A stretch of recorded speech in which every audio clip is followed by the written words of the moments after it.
Hello and welcome back to the Plant Powered Podcast. I've got a very cool episode for you today. I'm going to be giving you 10 tips on how to go plant-based if it's something you've been thinking about for a little while, or if you've had the idea in your mind, maybe seeing everyone doing Veganuary, or maybe it's just something like a New Year's resolution that you want to have to start eating more plants, then this is for you. Before we get into the session, I just wanted to announce that my brand new ebook is now live, my plant-based muscle building guide.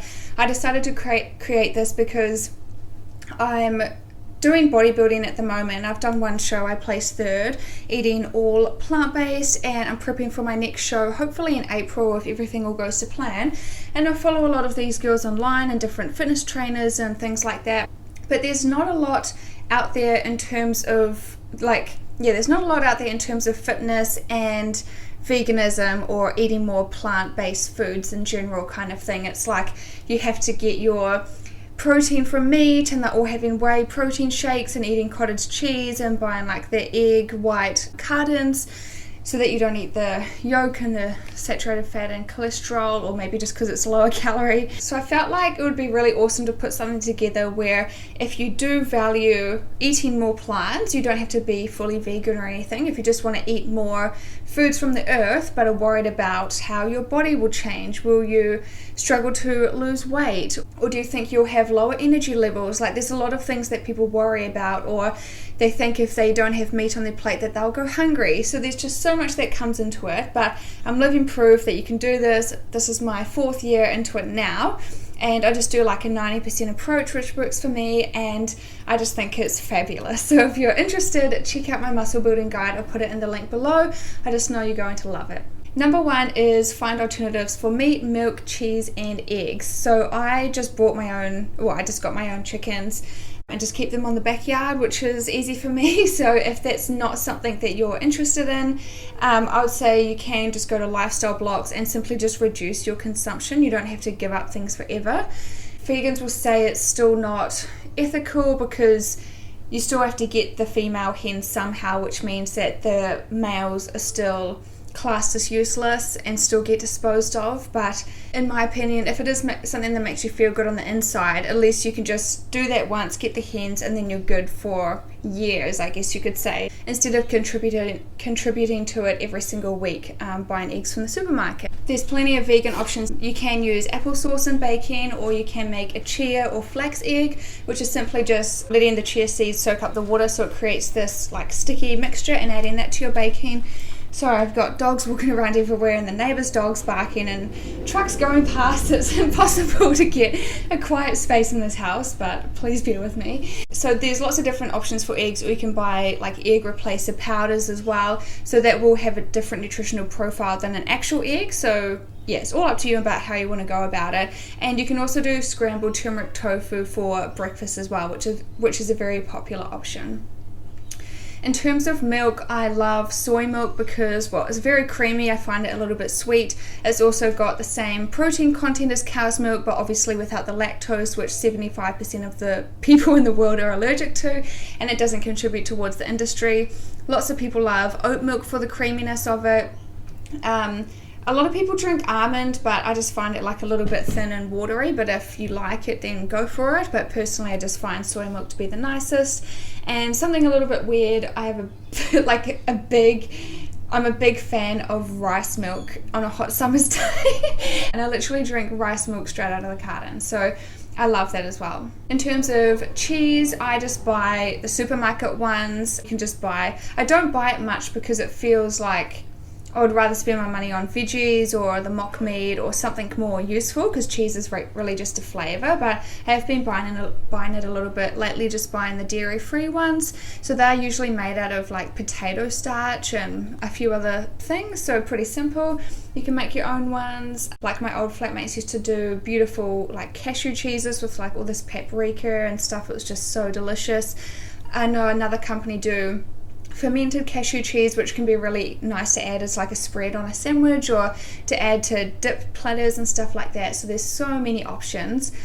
And if you didn't know already, the reason why cheese is so addictive is because it contains casomorphins, which like target the same part of our brain as heroin or opioids and drugs.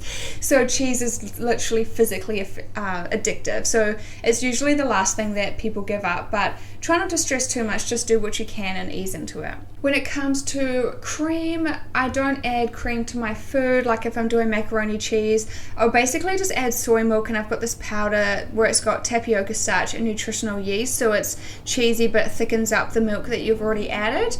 And I don't really use anything else. I basically just switch to coconut milk for all those kind of things, like dinners with, like I do vegan butter chicken or butter chickpeas, and I buy the mock chicken to add in, or just legumes and stuff like that, which is really nice, or tofu. And with yogurt, my favorite yogurt got taken off the market, which was a banana oat yogurt with all these probiotics. I've been sad for like 4 months or something ever since I found out, and haven't found anything similar, but I've just been buying coconut yogurt again, and I've made a few of my own cashew yogurts as well. So there's so many different alternatives out there. It's just about trying things one by one. Don't rush into it. You don't need to overhaul everything on the first day. Just start trying things and seeing what your favorites are as per your personal preferences. Number 2 is decide whether you want to go all in or have a slower approach. So it took me like 8 months to a year to comfortably make the transition. Like I would slowly change out different meats, like more red meats and lamb and stuff, and then just switch to other things. And then I think eggs, I switched out milk first, and then eggs, slowly like phase them out, and then cheese, slowly phase that out. So I did it quite slowly, but some people just find they just want to do it overnight basically and just figure it out as they go. So I think everyone's different, so just figure out how you want to go about it. Try new ingredients and flavors out of your comfort zone. So the first one is nutritional yeast, because I never knew what that was before I went plant-based, but it kind of tastes like dairy-free cheese flakes, and it's got a good source of protein and B vitamins, so it's so nice to add through anything. Add it to sauces, add it to stir fries or soups or anything like that, or definitely macaroni cheese, and it just gives this really nice flavor without having the lactose in there, obviously. Another one is quinoa. It's not something people often cook with, and I don't have it all the time, but you can do it savory and cook it in veggie stock. Sorry, there's like a bird chirping now. I literally could not get away from the noise. So you can use it as a savory dish, or you can use it as a sweet dish and cook it as a breakfast and add peanut butter and add some protein powder. That's one of the dishes in my Eat from the Earth meal guide, so all that stuff will be linked below. But that's a really good source of protein and just a good way to bulk up salads and stuff to make it a bit more hearty and filling. A couple of other ones are tofu and tempeh. So most people think tofu is gross until they start having it regularly. The first time I ever tried it, my nana cooked it for me. She's also plant-based, and she also has a pet cow that's literally like 18 or 20 years old now, which is incredible. But she made me tofu, and I just thought it was yuck and was like spitting it out. But once you get to figure out how to flavor it and different ways to cook it, my favorite now is just cooking it in the air fryer. You can add some herbs and spices, a little bit of coconut aminos. I added like a little bit of sweet chili ginger sauce, just enough to coat it, and some tapioca starch for a little bit of a thickening agent, and then cook that in the air fryer, and that's just lunch. Just add some defrosted edamame beans. It was so simple, so delicious. Tempeh is like fermented soybeans, so it's like tofu but more condensed. It's really good for protein. You can add that to sandwiches, just have that as a side of your protein. Sometimes I just cook it up for lunch on its own and eat that marinated, but just have it by itself. So it's very, very nice. And just cook it in the pan until it's crispy. And the other one I wanted to mention was seitan. So only if you can tolerate gluten, because I can't. I tried it on Christmas night just for something new, but I can't really eat that in day-to-day life. So it's made from gluten flour, and it thickens it up, and you can make like lots of different kinds of mock meats out of it. So that's very popular among the vegan community as well. So just give all these different ingredients and different flavors a try and just see what works with your lifestyle. Number 4 is find some new go-to meals. So you need to have these meals in the back of your head of when you don't know what to have for dinner, what are you going to throw together? Basically, I just live off stir fries. It means you can get lots of veg in there. I love flavoring it with garlic. I have this really nice oil called cacao, which is half coconut, half avocado, and they come with different flavor infusions, so that's really nice. And stir fries are just so easy because you can chuck some potatoes in the air fryer, or you can add just a can of beans to the stir fry, or add some rice noodles or something like that. So there's so many different flavor variations and different things that you can do with it. So that's like my go-to. But if you're stuck for ideas, I've got a few things. Check out my Cassie's Kitchen Combos ebook. That's basically no recipes required, just combinations of food to create a meal, which is as easy as it can possibly get. And obviously my new ebook, and I've got a full meal guide, and I do 8-week programs and stuff quite often, so all of that will be linked below. You can sign up to my email list to be notified, or follow me on Instagram because I share about that stuff all the time. Number 5 is get the right supplements and make sure you take them regularly. We need to have B12. And another thing I talk about in my muscle building guide, a lot of people say like a vegan or plant-based diet is incomplete because you have to supplement, but they're eating meat and drinking milk and eating eggs and all that stuff, and they're drinking protein shakes, and they're taking vitamins, and they're taking different supplements too. So everyone just takes supplements, so it's absolutely fine. So the number 1 is just a B12 supplement. The one I have just like melts under your tongue, or you can get drops or spray as well. So just take it every day. It's very, very simple. And a few other ones, it all depends on your body. Some people take zinc because vegans can have lower levels of it. Definitely vitamin D, depending on what area of the world you live on and how much sun exposure you get. You can get it from some mushrooms, and even in Australia, personally I don't take a vitamin D supplement because I get enough sunlight and my levels are fine. I've had them checked. But a lot of people in Australia, they will just avoid going outside because of the heat, or wear full clothes down to their wrists and wear a hat and everything, or wear lots of sunscreens. They're actually not even absorbing it from the sun. So it all depends on your lifestyle, but vitamin D can be a popular one that people like to take as well. And you just have to be cautious of your iodine levels. So get iodized salt, or enjoy seaweed a few times a week, or just get some iodine drops that you can add to your water. Another thing I find really helpful just for a good all-rounder is just a greens powder, because it just has so much jam-packed into it. If you're a bit thirsty in the afternoon, you can just make a greens powder drink, or add it into your smoothies or smoothie bowls, or even your chia pudding or anything to mask the flavor and just get in those greens. But it's just got such a wide range of nutrients that I find a really good thing to have as part of my diet. Number 6 is stay true to yourself and don't give in to bullying or mockery. Now, lots of people may make fun of you, but you just have to know why you're doing it. And when I sit down 3 to 5 times a day to eat something, I'm like, wow, I'm contributing to something positive, and it's so good for my mental health, knowing I'm helping the planet. I save someone's life by the meal I'm choosing, and it's really good for my health. It's so high in fiber, it's so nourishing, and it just makes you feel so good. So no matter what people say to me, I know I'm fit and healthy and strong, and like I'm just thriving eating this way, so their opinion really doesn't matter. And it can often be because they feel threatened, because they think, like, I don't know, maybe if there becomes too many people eating this way, it'll affect their meat intake. I don't know what it is, but I think they get quite defensive about it because they don't want to have their meat taken away from them. So it really has to be like a choice, and just sharing education and sharing knowledge and making it a welcoming space so that people are very open to it, and even just willing to do it some of the time. That's better than nothing. Tune in with your body, what feels good and what doesn't. It can take time for your body to detox. So I remember when I made the switch, for like the first month, I felt really crappy, kind of having like flu-like symptoms. And I've been told it's kind of like your body detoxing. When you're replacing your body with new foods, it could be flushing out all the toxins, especially if you're eating a lot more veg and a lot more fiber. You're going to the bathroom more, or if you're exercising, you're excreting that through your sweat, and you've just got a lot going on the inside. So it can cause your body to feel some change with any change of diet. And the other one is it takes time for your gut microbiome to build up. So many people say, I can't have beans or legumes because it makes me bloated. And honestly, I can eat like a whole can of beans, no issues, because my body can handle it and it feels really good. But if you just go from 0 to 100, then your body won't really know what that is or how to digest it and what to do with it. So it just takes time of introducing things in smaller amounts to build up your gut bacteria. And we should be eating like a diverse range of plants every single week as well. And that will affect our immunity, it will affect our mood, all of our digestion and everything like that. So it just takes time to adjust. Know your why. Is it your health? Is it the animals? Is it the planet?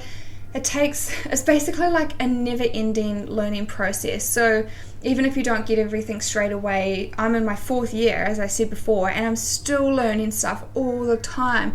People I follow online, or different YouTube videos I watch, or different documentaries, or other nutritionists in the same field that I follow.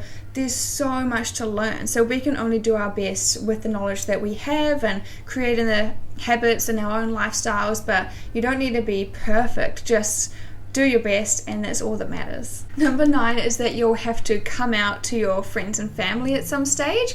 Now, some of them, you might have done it with them and they might be on board, like if you and your partner are doing it together or something. But when you come out to your parents and tell them how you've changed your diet, it can cause some friction.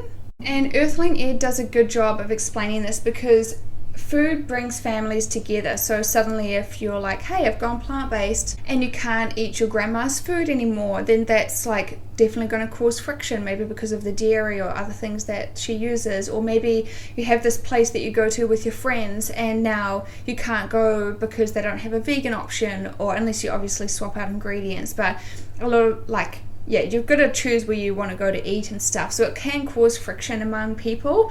And Earthling Ed just explains it like, of course, if you tell your parents, hey, I'm not going to be eating meat anymore because of my values, basically you're saying to them that they raised you immorally or with bad values. So people do get a little bit offended, but personally, in my experience, my nana and papa are plant-based. All of his diabetes issues, I think he was having cataracts in his eyes or something like that, and that started to get better once Nana cut meat out of his diet, and they just have the odd bit of fish and eggs from my auntie's chickens as well. So they eat basically the same as me, and lots of veg every night.